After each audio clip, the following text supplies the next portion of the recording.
Salem State University, Salem, Massachusetts. The Bowditch Hall residence is reputed to be the campus' most haunted building, largely down to the mysterious activity that has allegedly taken place in room 222. When a story was made up about a triple student murder, supposedly committed in the room in the 1970s, little did anyone know that the ghost, or ghosts, the tale spawned would come to life with such persistence. If reports are to be believed, noisy banging sounds can be heard from within the walls of the space, yet strangely, despite their volume, they can't be detected outside. Perhaps more terrifying is the shaking of room 222's bed, a phenomenon that has apparently been violent enough to throw occupants onto the floor. So far, no one has been able to explain the animated spirit's motives.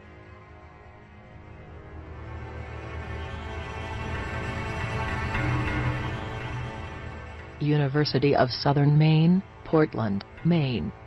The University of Southern Maine's Roby Andrews Residence Hall was built in two parts, the first constructed in 1897, and the second in 1916, and it wasn't long into its history that the building is said to have acquired a ghost. A student, so the story goes, fell pregnant and, possibly unable to live with the repercussions. Subsequent inhabitants have reportedly heard eerie footsteps and felt peculiar temperature changes.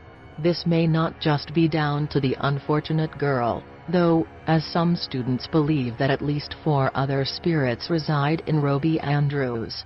Occupants there have also allegedly experienced their possessions being mysteriously reshuffled and the sensation of being grasped.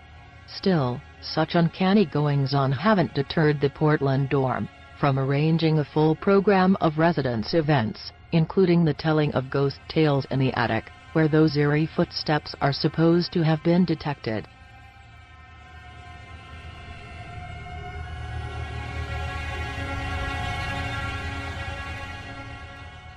Kansas State University, Manhattan, Kansas. Kansas State University's Memorial Stadium has been the site of the Manhattan School's most enduring ghostly urban legend for half a century.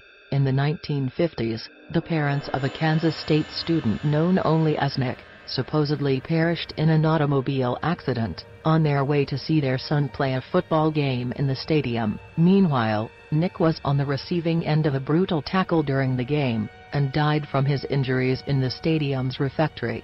Since his death, Nick apparently still wanders the scene of his demise, looking for his mom and dad. And while no one claims to have actually seen his spirit, people have reported witnessing floating fire extinguishers spurting foam, and mysteriously moving wooden boxes. Interestingly, the Purple Mask Theater is also based in the stadium, and the apparition of a Confederate soldier has reportedly been spotted on its stage. The University of Vermont, Burlington, Vermont. In the mid-20th century, a medical student reportedly hanged himself in a residential building close to the University of Vermont's Burlington campus. Shortly after his death, the story states, the deceased's roommates reported experiencing visions of being treated by a stethoscope-wearing doctor at night. Then, mysteriously, medical recommendations allegedly began appearing beside their beds, seemingly written by the ghost of Dr. Jack. Joseph Citro, author of the Vermont Ghost Guide, has also reported uncovering instances of paranormal activity at a number of campus buildings, including Converse Hall, which is believed to be frequented by the ghost of another former medical student. Henry, as he's called, is held to have killed himself in the building in the 1920s, and his spirit's habits are more mischievous than those attributed to Dr. Jack. Apparently Henry has a penchant for playing with windows and doors, and both students and staff have told of lights inexplicably turning back on after they've switched them off.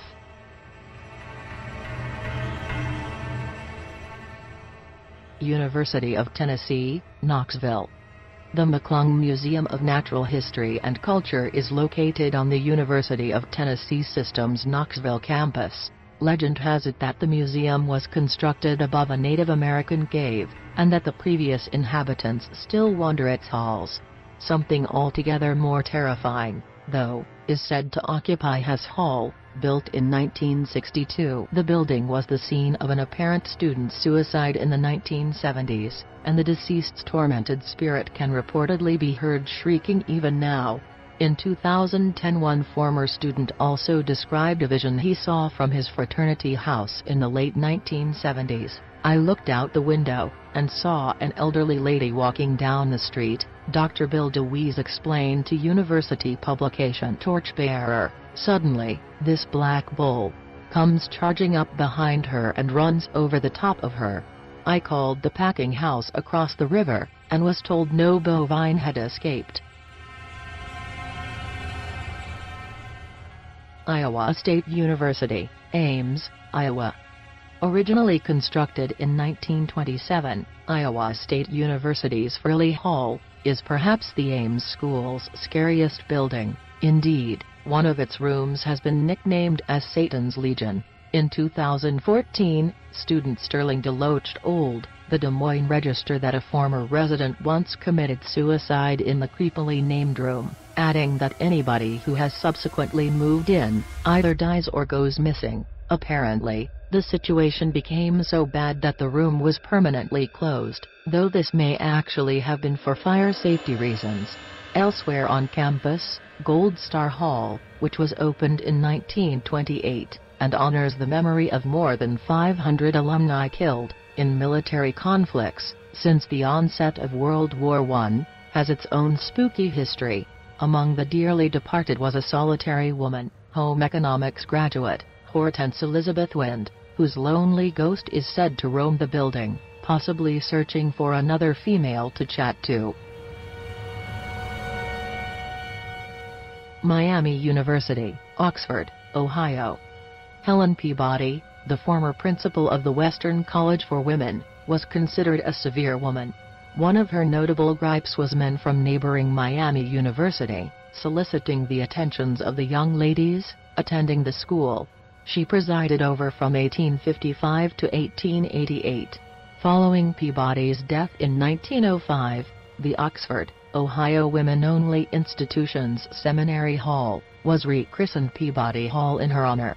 Quite what the woman herself would have made of the school, merging with Miami University in 1974, is anybody's guess, but the behavior of her purported ghost in the building, bearing her name, gives a reasonably clear indication. Some believe that the principal continues to protect Peabody Hall's women residents by haunting the men there. What's more, her portrait, which hangs in the building's foyer, apparently blinks when people guilty of acts she would have frowned upon walk it.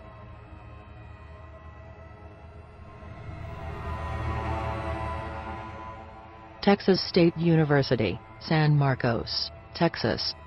Ghost tours are offered to freshmen arriving at Texas State University, presumably to warn them about what to potentially expect during their time at the school's spooky San Marcos campus. One tale centers on formidable-looking Old Main, which was opened in 1903. Legend has it that a student plummeted from the Gothic building's third floor while renovation work was underway. Meanwhile, something more sinister is said to have taken place at Pi Kappa Alpha Fraternity House, where during an initiation ceremony a number of years ago, a group of new members were purportedly killed. When investigators from ghost hunting group Weird US paid the building a visit, prior to it succumbing to a fire in 2007, they described observing the words "help me" and "I'm sorry" scratched into kitchen worktops, not to mention vanishing bloody handprints on the walls. University of Notre Dame. In 2004, the Travel Channel's Haunted Campuses show rolled onto the University of Notre Dame's Indiana campus. The production team must surely have been hoping to catch a sighting of the ghost of George Gipp, a college football superstar who competed for Notre Dame from 1917 until his death in 1920. The Gipper, as he was affectionately dubbed, lost his fight with pneumonia at the age of just 25, and legend has it that he still relives his university days in spirit form by haunting Washington Hall, his old residence. Interest in Gipp's ghost hasn't gone away, either. Former chemical engineering undergraduate Bryce Chung set up the Notre Dame Ghost Tour, which attracted 100 eager ghost hunters for Halloween 2008. Chung himself claims to have had a chilling experience in the school's South Dining Hall, when a radio seemingly switched itself on of its own accord. "I wasn't going to stand around long enough to find out what that was," he explained after the eerie incident.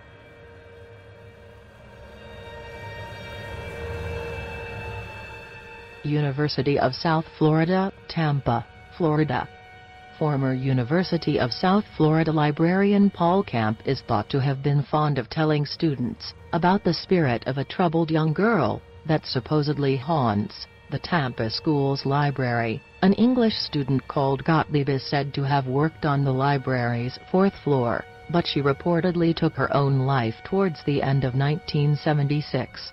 Since then, her green rucksack-wearing ghost has apparently appeared fleetingly, and while sightings are few and far between, the girl's spectral presence still seems to spook people.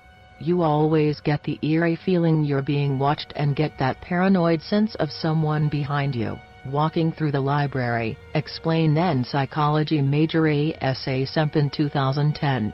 Meanwhile, Semp's friend, Brianna McClenathan, music major at the time, imparted that she once became unsettled while looking for a text. Others have reported seeing book carts move of their own accord, and automatic doors mysteriously opening.